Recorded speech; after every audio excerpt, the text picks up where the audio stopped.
Bom, gente, dando continuidade,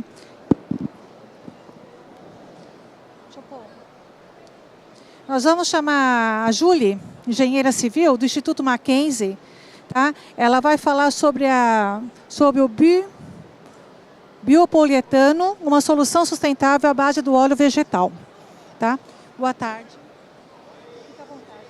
Atualmente, sou pesquisadora a nível de doutorado na Universidade Presbiteriana Mackenzie. Como já foi introduzida, sou engenheira civil, especialista em manifestações patológicas, em sistemas de impermeabilização, e agora no doutorado eu faço pesquisa na linha de materiais poliméricos com nanotecnologia aplicada, voltada para a construção civil.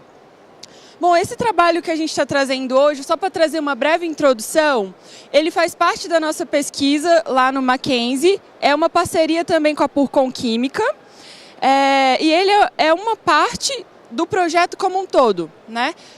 Como a gente está trabalhando com nanotecnologia no MacGraph, que é o Instituto de Pesquisas de Materiais Avançados em Nanotecnologia, para que a gente faça as nanoadições, antes a gente precisa criar a matriz. Então, a nossa matriz é um poliuretano, que é justamente essa etapa que eu vou trazer para vocês hoje do nosso trabalho.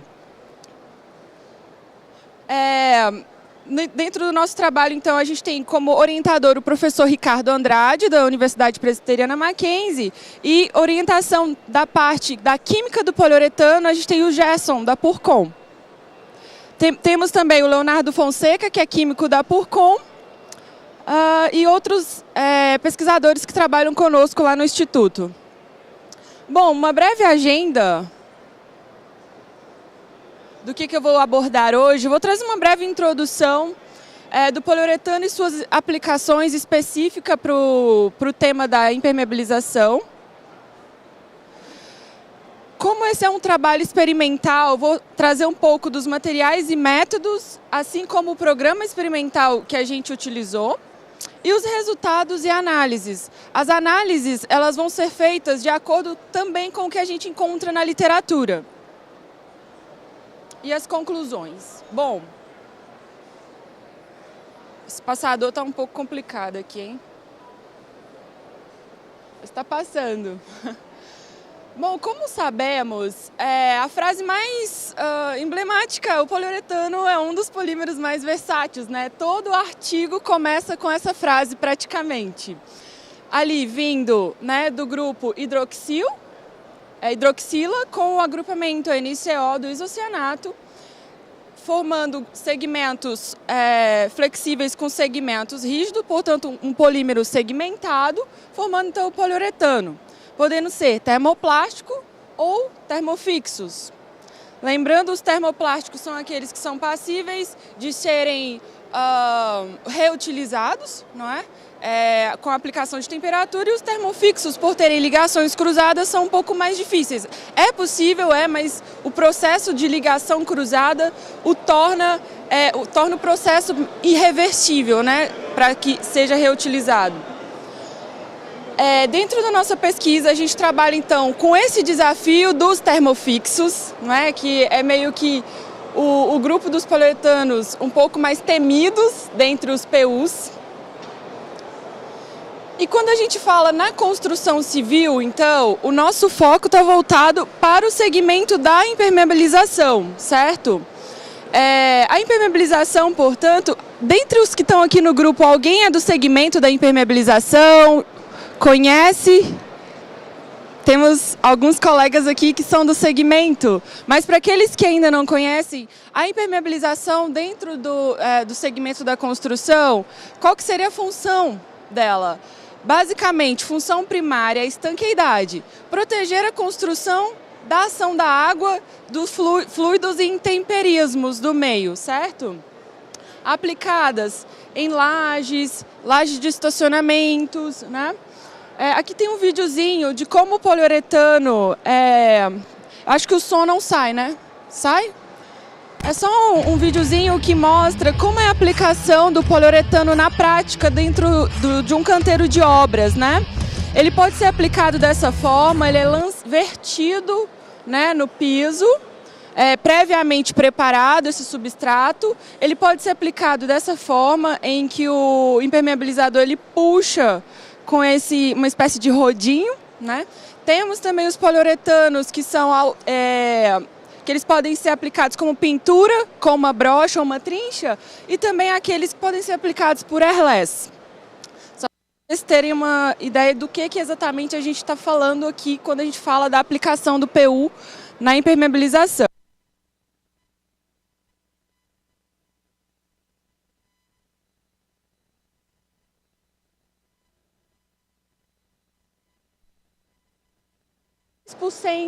Da aplicação do poliuretano está voltado para a construção civil. Então, dentro de tudo isso aqui que a gente pode perceber, uma boa parte do segmento tem uma aplicação específica. E a nível internacional, é interessante a gente notar que os países aqui do Pacífico Asiático, a Europa e a América do Norte, é onde se concentra a maior utilização do PU. Brasil, quer dizer, a América Latina como um todo, 6%. Por que esses dados...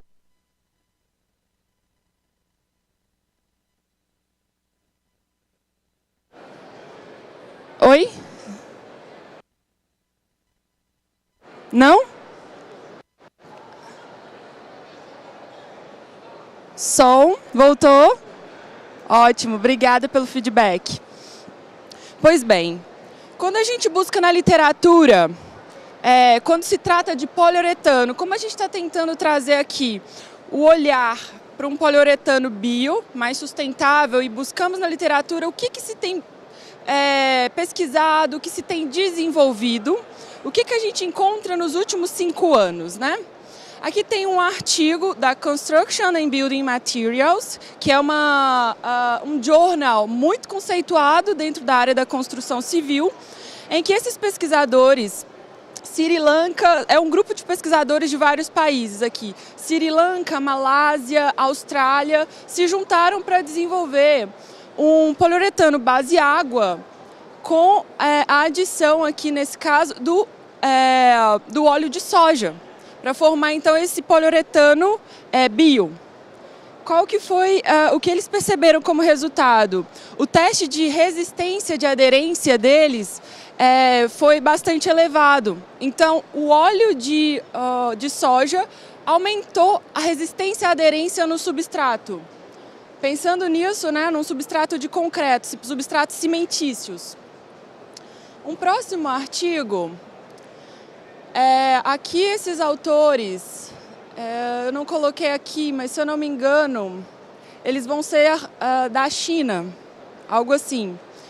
Eu sei que a maior parte deles vão estar voltadas ali para o Pacífico Asiático. Eles analisam um poliuretano, também bio, né, para aplicação em concretos, e justamente concretos que se movimentam muito, para verificar como que essa membrana de poliuretano sobre o concreto, como ela vai se comportar. O que eles perceberam? Numa análise mecânico-dinâmica do concreto, o poliuretano ele não se rompe e ele não se destaca do substrato, tendo uma boa aderência. E aqui é um poliuretano feito à base de óleo de palma, né? Esse é o óleo de palma. E um próximo cenário que a gente observa, eles fazem aqui, esses pesquisadores, eles são ali da região também do Pacífico Asiático e alguns também da região da Arábia Saudita. Trazem uma pesquisa do poliuretano aplicado também a concreto, concretos reforçados, né, com aço, e esse poliuretano com fibras de casca de abacaxi. Não é? E aí eles perceberam, nesse caso, é um poliuretano que não tem propriedades de impermeabilização, mas que ele tem uma propriedade de dar um certo reforço para a estrutura de concreto, segundo eles. Pois bem, a gente observou na literatura óleo de soja, óleo de palma, até mesmo a casca do abacaxi. E aí, quando a gente olha para um outro cenário, por exemplo, o nosso no Brasil, que a gente tem em grande quantidade o óleo de mamona, como que o Brasil se posiciona, ou esses outros países, como a gente observou lá naquele outro mapa, né? A maior parte dos produtores de PU estarem na região Pacífico-Asiática, China, a gente vê a produção do óleo de mamona na Índia, como o primeiro colocado, Moçambique, segundo colocado, Brasil, terceiro colocado. Depois vem a China, Malásia, Vietnã. E é muito interessante que esses países que estão no ranking aqui dos primeiros na produção desse óleo de mamona, também na literatura, eles são aqueles que estão mais pesquisando biopoliuretano. Pois bem, isto posto, o objetivo então do nosso trabalho é desenvolver e analisar o poliuretano tradicional, que é o poliuretano de origem fóssil, e o biopoliuretano, que é um poliuretano que se usa o óleo da mamona. Bom, quais foram os materiais que a gente utilizou para esse projeto? Para a gente fazer a comparação, utilizamos o poliol poliéter, né, o material sintético, com o isocianato do tipo MDI, e utilizamos a rota sustentável com o óleo de mamona, o óleo de mamona puro, sem se fazer nenhum processo de modificação nele. A gente tem aqui então no quadro abaixo quais foram os materiais utilizados. Para deixar um pouco mais claro o cenário, quando a gente trabalha com pesquisa, a gente tenta tirar o máximo de variáveis que podem nos trazer erros ou falhas na análise. Nesse caso, a gente quer comparar a resina poliol poliéter com óleo de mamona performando dentro de um poliuretano. Portanto, aditivos como pigmentação, UV, não foram incluídos aqui nesse estudo dentro da formulação.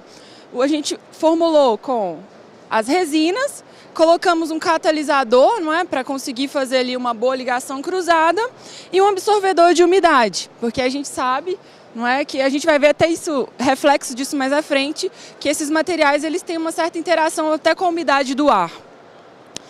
Bom, a gente traçou então um programa experimental. Inicialmente, estágio 1, a gente tem a formulação dessas membranas, não é? Cálculo estequiométrico, a síntese. Estágio 2, os ensaios de caracterização. Então, a caracterização ela foi feita propriedades mecânicas, análises térmicas, termogravimétrica, análises físicas com ensaio de absorção de água e ângulo de contato, a análise química pelo FTIR, que é a espectroscopia do infravermelho de transformada de Fourier, e análise morfológica, que a gente utilizou a microscopia eletrônica de varredura. As etapas 1, colaboração da Purcon, não é, sob a orientação do seu Gerson e da equipe química da Purcon. Afinal, engenheira civil, não é, a gente não tem tanta habilidade assim na química, temos que ter os químicos ao nosso lado. E os ensaios de propriedades mecânicas realizados também internamente a Purcon e os demais no nosso Centro de Estudos Avançados, McGrath, no Mackenzie.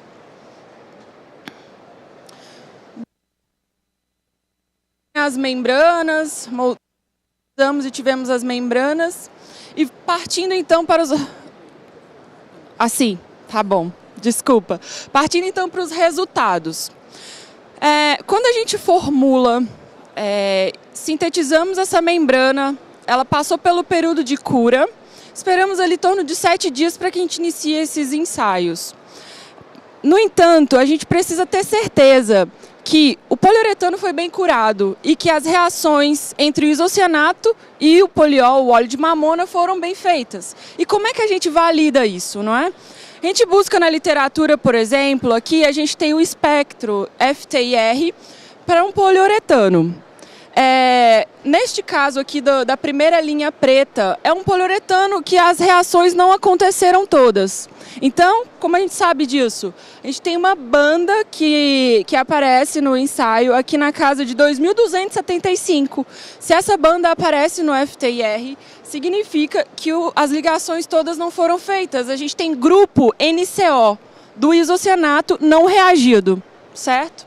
No caso dessa pesquisa, eles trouxeram o processo de cura por tempo, não é? Então, a 800 horas ele curou, então esse NCO reagiu até chegar em 1.400 horas e não aparecer mais a banda de 2.275. Trazendo isso para o nosso trabalho, nessa linha azul, a gente tem o poliuretano de óleo de mamona e a linha vermelha, o poliuretano do poliol poliéter. A gente vê que a gente não encontra a banda na casa de 2.270. Isso aqui é uma banda referente ao CO2 da atmosfera, da sala de ensaio, então ele não se refere ao NCO. E a gente percebe, então, pelo gráfico que as reações foram feitas. Partindo disso, podemos seguir para os demais ensaios, que a gente tem duas membranas bem reagidas, bem curadas. Bom, visualmente, a gente não consegue distinguir a olho nu como é que esse material se difere um do outro. Olhando, os dois parecem estarem em perfeitas condições de uso, não é? Podem ser aplicados em campo, mas quando a gente vai para uma microscopia, a gente avança ali entre 150 a 8.000 vezes, não é, de magnificação. A gente começa a perceber o que está acontecendo na estrutura desses poliuretanos, não é? Então aqui a gente tem as imagens microscópicas do PU de óleo de mamona. Explicando um pouco das imagens, vocês percebem que tem umas como fissuras, isso não é característica do material. O poliuretano, por ser um polímero, ele não é condutivo. No entanto, para a gente fazer o ensaio de microscopia eletrônica de varredura, que basicamente o princípio dele é feixes de elétron que vão colidir com a amostra, a gente precisa de uma superfície condutora para que esses feixes batam na amostra e consigam percolar e retornar com a imagem para a gente. A grosso modo seria isso. Então a gente faz um processo anterior de deposição de partículas de ouro sobre essas amostras para que a gente possa analisá-las. Então, o que seria característica do poliuretano de óleo de mamona? A gente percebe na superfície uma superfície regular com alguns pontos, não é, de aglomerados. Não é que a gente aqui, por exemplo, né, a gente focou em um aglomeradinho que está aqui nessa imagem, que está com uma magnificação de 8.000 vezes. Mas, de uma certa forma, a superfície é uniforme, ok? Um pouco mais à frente eu vou dizer o que seriam esses aglomerados. Aqui a gente já percebe as imagens do poliol poliéter. Diferente do óleo de mamona, que a superfície dele era mais uniforme e lisa, no poliol poliéter a gente encontrou alguns orifícios, como se fossem buracos. E a gente se questionou, mas o que seria isso que a gente não consegue ver a olho nu, não é? Quando a gente começou a conversar, e até mesmo do próprio processo de fabricação da amostra, a gente percebe que o poliol poliéter ele é mais passivo de absorver a umidade do meio. E essa água, essa umidade, por mais pequena que seja, ela fica retida dentro ali da reação. Durante a reação, não mas essa água retida lá dentro, no final, ela se transforma no dióxido, né, no CO2, e fica presa lá dentro.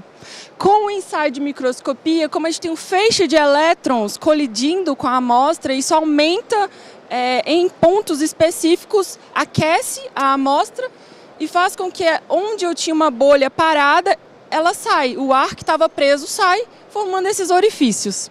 Então, uma característica que acabou sendo intrínseca.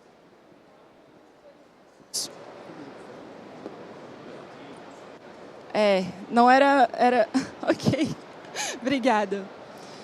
Bom, a gente percebe também que, assim como no óleo de mamona, a gente tem uns aglomerados. Aqui a gente tirou umas fotos um pouco mais específicas desses aglomerados.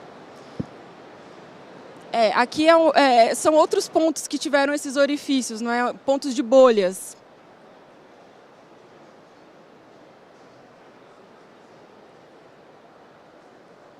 Agora é o passador, pronto. Aqueles pontos que estavam com os aglomeradinhos, a gente fez uma microscopia só do absorvedor de umidade, porque a gente pensou o que tem lá dentro que poderia gerar esses aglomeradinhos, não é? Esse é o absorvedor de umidade que a gente utilizou dentro da nossa formulação, que tem um formato muito parecido com as microscopias anteriores. Bom, neste caso, isso não é um problema, né? A gente só tem que ter muita atenção na forma de dispersão, porque ele é um pó muito, muito fininho, né? Já está numa escala, ali a gente pode ver aqui, a gente tem 10 microns, né? Nessa escala, então ele é muito pequenininho e fácil de se aglomerar, não é? Então, é só uma característica do próprio material mesmo. Bom, partimos da FTIR, partimos da análise microscópica, e aí a gente parte para as análises térmicas para a gente diferenciar esses poliuretanos. Começando então pelo poliuretano de óleo de mamona. Para quem não conhece, a análise termogravimétrica é uma metodologia de ensaio na qual a gente submete o material a aumento de temperatura gradual. Neste caso, o aumento de temperatura partiu do 5 graus por minuto até 900 graus. Durante esse processo de elevação de temperatura, o material vai apresentando eventos, ou seja, perda de massa por degradação, ok? Então, a gente vai avaliar essas decomposições ao longo do processo de elevação de temperatura. A gente tem uma curva, que é a curva perda de massa, que é essa preta, e a curva da derivada. A derivada dessa curva, então, é essa aqui em vermelha. A derivada, ela mostra para a gente exatamente os pontos e em qual temperatura a gente começou a ter perda de massa, onde começou a ter degradação. Para o poliuretano de óleo de mamona, imagina-se, é um vegetal, muito possivelmente ele vai se degradar a baixa temperatura, não é? Pois bem, não é bem assim. Aqui a gente teve um primeiro evento de decomposição por volta de 300, que está na faixa de 360, 370 graus. E essa primeira transição, esse primeiro evento, na verdade, quando a gente observa na literatura, ele não é exatamente uma degradação do polímero. Ele é a perda de mobilidade ali do segmento. Lembrando que é um polímero segmentado. Então, a gente tem ali a fase dos segmentos rígidos e dos segmentos flexíveis. Então, os segmentos rígidos começam aqui a se desfazer por volta de 380. E a gente percebe aqui, nessa outra fase, ela apresentou 2 picos, não é? Diferente um pouco do poliol, a gente vai ver. Mas, geralmente, são 2 pontos mais precisos de decomposição, que seria referente aos segmentos flexíveis, ok?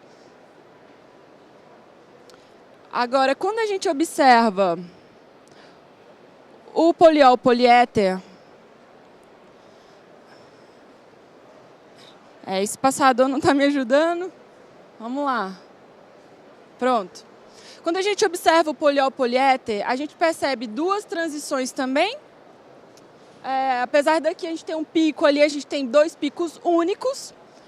Uma primeira na faixa aqui de 320 e uma segunda aqui já na faixa dos 400 graus, ok? Mas o que a gente pode dizer de uma forma assim, o que esses dados estão informando para a gente? A primeira coisa, quando a gente avalia perda de massa, o primeiro pico vai dizer para a gente aqui, cerca de 25% do poliuretano perdeu massa no primeiro evento, tá? 300 mais ou menos ali, 360 graus.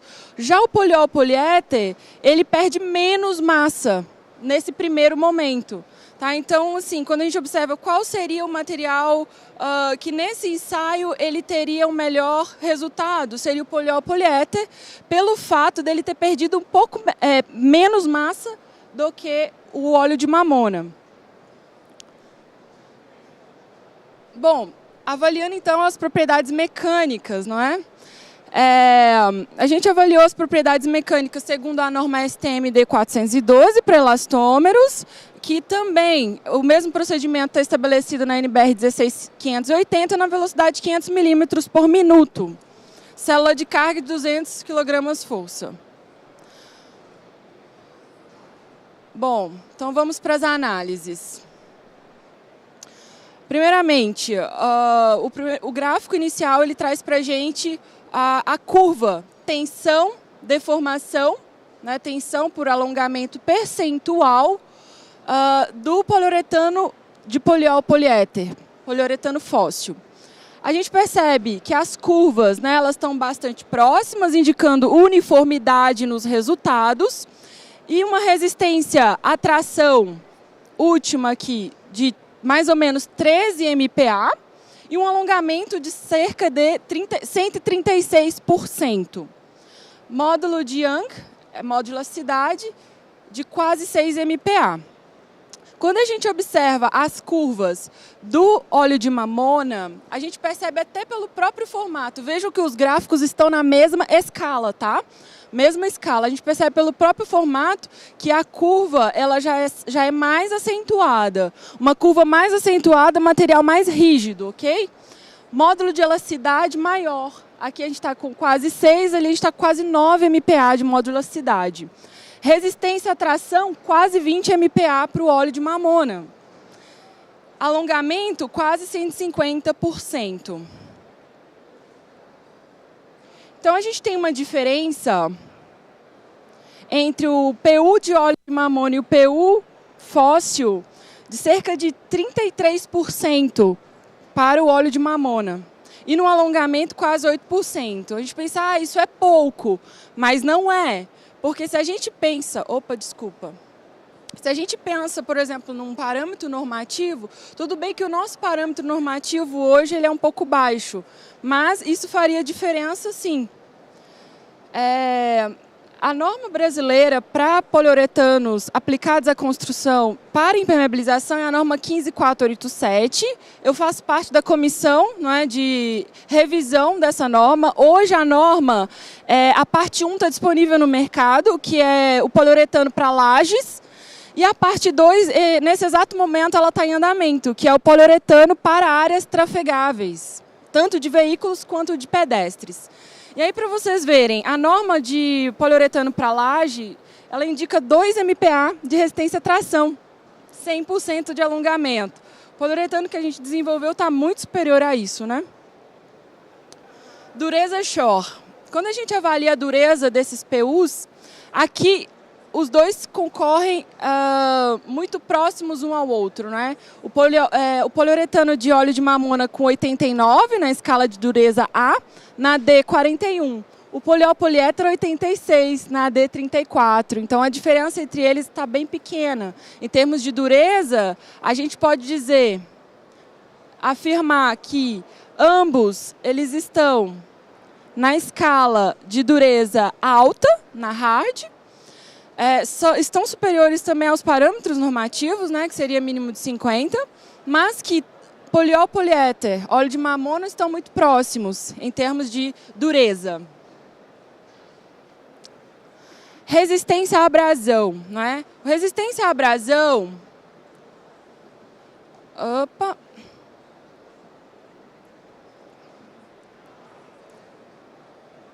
Como é que eu dou play aqui nesse vídeo? Por favor. Obrigada. O resistência à abrasão, desculpa, foi realizado, então, esse aí. Com 1000 ciclos, não é? 1000 ciclos passando em cima da membrana, com um rebolo me esqueci agora o rebolo, CS17. O rebolo é justamente... Não é isso que vai passando aqui, atritando e desgastando a superfície da membrana. Ok, ambos no final tiveram uma perda de massa muito pequena, quase insignificante. 8,8 miligramas, 8 miligramas. Se eu não me engano, a norma hoje está falando em 90 miligramas. É muito, muito pouco. Basicamente, esse dado de resistência à abrasão, ele está indo exatamente...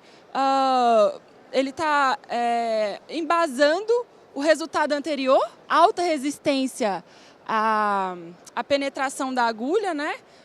E também alta resistência mecânica no ensaio de resistência à tração. Então, os resultados mecânicos foram muito parecidos. Quando a gente vai para a análise física, então, ensaio de absorção de água. Aqui a gente vê uma diferença muito grande entre os dois poliuretanos. Se a gente está pensando em um poliuretano para aplicação de estanqueidade, a gente tem que pensar num PU que não vai absorver água, concordam?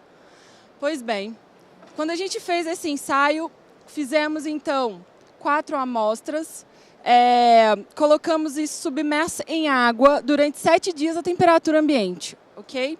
Ao fim desses 7 dias foi então pesado qual era a massa para ver o quanto ele absorveu. Poliuretano de óleo de mamona, a gente não teve nem 0,5% de absorção de água. Já o poliol, poliéter, estava na faixa ali entre 2% a quase 3%. E aí a gente vai na literatura entender o que acontece, por que ele absorve tanta água, né? O óleo de mamona, a gente tem a característica primordial nele, que é ele não ser polar, não é? Então ele não tem tanta afinidade com a água. E já o poliol, o poliéter, ele tem uma característica mais hidrofílica. Ele tem, né, nos grupos éter essa polaridade. E isso faz com que ele tenha mais afinidade com a água. Atualmente, no mercado da impermeabilização, a gente tem os 2 tipos de PU, mamona e o poliol poliéter, com aplicações muito parecidas para áreas de piscina, para áreas de estacionamento. Mas a questão é, se a gente observa isso, o mercado não mostra isso para a gente. Você nunca vai achar na ficha do fabricante algo assim, que ele absorve tanta água. Ele não vai falar isso para a gente. Mas dentro da comissão normativa, a gente tem acesso a alguns dados e a gente fica meio assim, chocado de verificar no mercado poliuretanos que absorvem 4%, 7%, 10% de água, não é? Então, aqui a gente vê mais uma vez o quanto o óleo da mamona ele é promissor nesse segmento. O ângulo de contato, né? O ângulo de contato, ele é o ensaio em que a gente deposita uma gota bem pequenininha de água sobre a superfície a ser analisada.